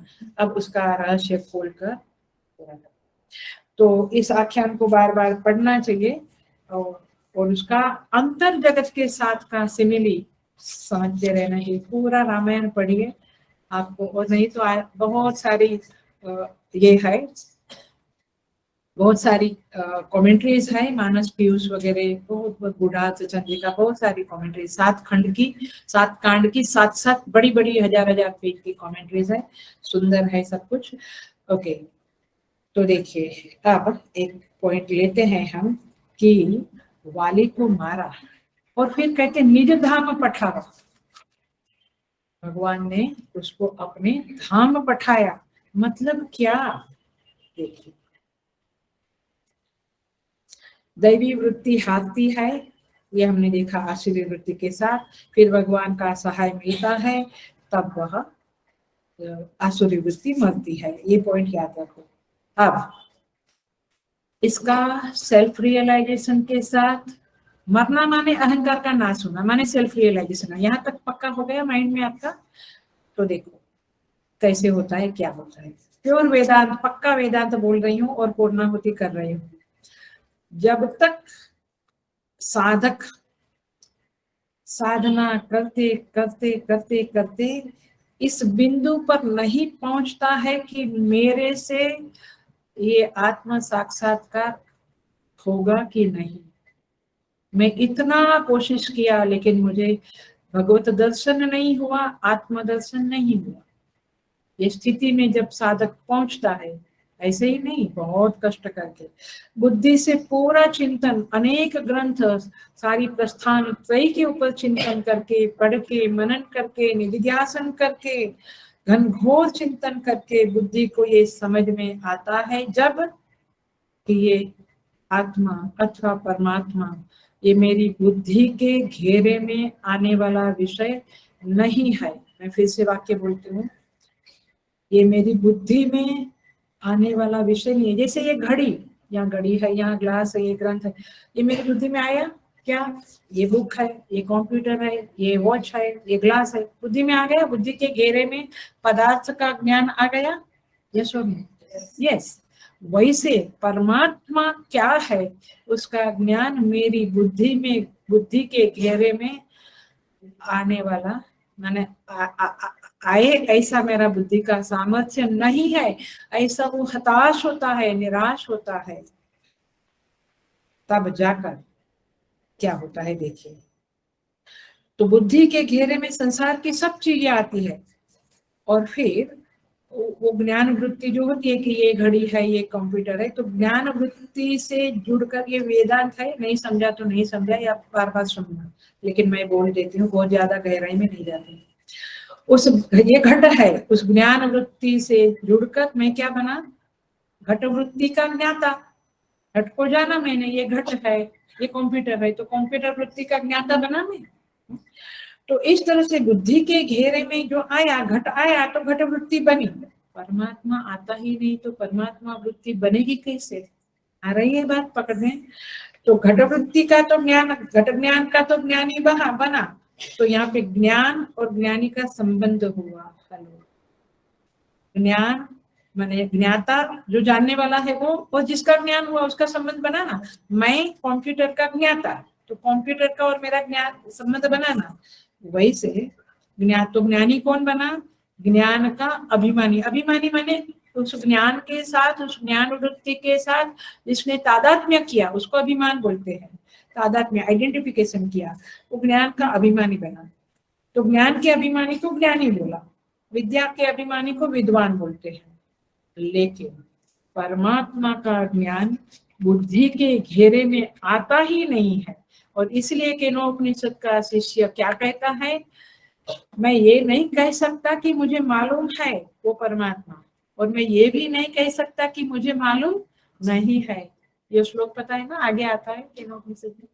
तो इस तरह से जब स्थिति होती है साधक की, तब ये रामचरितमानस की चौपाई याद रखनी है। सो जान ही जेहि देव जनाही, वही उसे जान सकता है जिसके ऊपर परमात्मा कृपा करता है। जब परमात्मा जिसको जना देता है वो जान लेता है। इसका सिंपल अर्थ याद रखना है, ये पुरुषार्थ सिद्ध नहीं है, क्योंकि जो पुरुषार्थ सिद्ध हुआ वो अहम सिद्ध हुआ।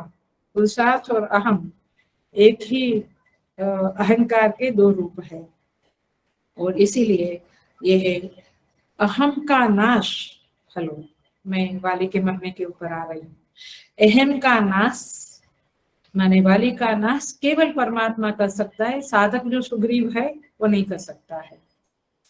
उस तरह से ये हम जो साधक है, हम हमारे अहम का नाश नहीं कर सकते। पुरुषार्थ साध्य नहीं है, कृपा साध्य है, और पीछे से भगवान उसको मारते हैं।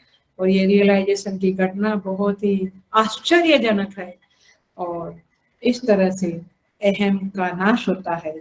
ऐसा हम बोलते हैं वाली का नाश हुआ, किसी महात्मा को रियलाइजेशन हुआ तो अहंकार का नाश हुआ। ऐसा शब्द जो हम बोलते हैं, तो देखो नाश नहीं होता है। हेलो, क्रक्स के ऊपर आ रही हूँ, बिल्कुल मर्म के ऊपर आ रही हूँ, उसको छू रही हूँ, सुन लेना, समझ लेना। अहम का नाश नहीं होता, ये वेदांत का मत है। अब भाषा थोड़ी कठिन जाएगी। केवल अहम में जो परिचिन्नता है उसका नाश होता है। जो अहम का जो लिमिटेड आई है, लिमिटेड ईगो है, उसका नाश होता है। अहम का अंदर जो परिचिन्नता होती है, परिचिन्नता माने सीमा, उसका नाश होता है। मैं एग्जांपल दूंगी तो शायद समझ में आ जाएगा। घटाकाश में, घटाकाश में घटाकाश का नाश होता है, लेकिन अवकाश का नाश नहीं होता है। घटाकाश को बोध हो जाता है, हम कहते हैं घटाकाश नष्ट हुआ, जब घट नष्ट हुआ तो घटाकाश नष्ट हुआ सो बात नहीं है। वही घटाकाश ने जाना कि मैं महाकाश हूँ, माने वह घटाकाश वो जीवत्व है, वो आत्म तत्व में विलीन होता है। वो जीवत्व जान लेता है कि मैं ही आत्मा हूँ, मैं ही परमात्मा हूँ। अरे आप समझ में आ गए? तो वह आगे यह नहीं बोलेगा कि मैं घटाकाश हूँ। जब वो मरता है, वाली को मारा निज धाम पठावा, यही पंक्ति को मैं वेदांत के संदर्भ में, अध्यात्म के संदर्भ में बोल रही हूँ। तो उसी अवकाश ने जाना, घटाकाश ने, कि मैं महाकाश हूँ। और इसीलिए ये गलतफहमी साधक को होती है कि महाकाश किसी और को रियलाइज हुआ और घटाकाश तो मर गया। माने मेरे अंदर जो अहम है वो मर गया, और कुछ और रियलाइजेशन किसको हुआ? वो अहम को ही मर गया का अर्थ होता है, नाश हुआ का अर्थ होता है उसी को मालूम पड़ा कि मैं ही महाकाश हूँ। माने उसमें जो मिथ्या परिचिन्नता है वो बाधित होती है। चैतन्य में जो जीवत्व है, प्योर वेदांत, पक्का वेदांत, चैतन्य में जो जीवत्व है वो मरता है, वो प्रतिबिंब मरता है, बिंब नहीं मरता है। दैट रिफ्लेक्शन डाइज, द बिंब डजंट डाई। वो चेतन नहीं मरता है। अंतःकरण अवच्छिन्न चेतन जो है, अंतःकरण में जो बंधा हुआ परिचिन्न चेतन है, परिचिन्न चेतन जो है, उसका जो रिफ्लेक्शन है वो अहम है, और वो मरता है का सिंपल अर्थ है उस अहम का उद्धार हो गया। हेलो, पकड़ में आती है बात? उस अहम का उद्धार हो गया। सो अहम का नाश कभी नहीं होता है। इसीलिए राम बाली निज धाम पठावा, समझा? अब उसको निज धाम माने अपना रूप दे दिया उसको।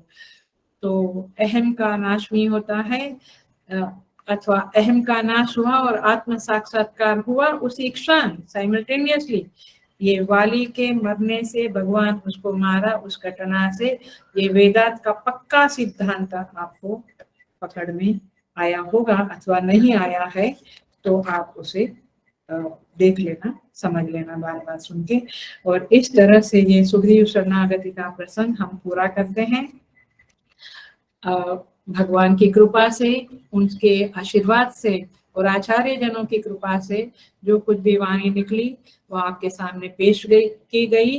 और हम भगवान से प्रार्थना करते हैं कि जैसी सुग्रीव की शरणागति हुई ऐसी हमारी शरणागति आपके चरणों में होवे, ऐसी भगवान से प्रार्थना करते हैं। भगवान का बहुत आभार, गुरुजनों का आभार मानते हैं, आचार्य गणों का आभार मानते हैं कि उनके जो वचन है उसी वचनों को हम बोलते हैं, उच्छिष्ट ही बोलते हैं। तो ये उनके प्रति हमारी कृतज्ञता है कि उनके कारण हम ये सत्संग कर सके। और सबके प्रति अपनी कृतज्ञता अर्पण करते हुए, परमात्मा से प्रार्थना करते हुए कि हम सच्चे शरणागत बने, उसके साथ ये सुग्रीव शरणागति का प्रसंग हम पूरा करते हैं। और आगे की बात राजेश्वरी है तो राजेश्वरी बताएगी, नहीं तो उषा बताएगी। ओम पूर्णमद पूर्णमिदम, आप लोग रहना, जाना नहीं। ओम पूर्णमद पूर्णमिदं पूर्णात् पूर्णमुदच्यते पूर्णस्य पूर्णमादाय पूर्णमेवावशिष्यते। ओम शांति शांति शांति। हरि ओम। श्री गुरुभ्यो नमः। हरि ओम।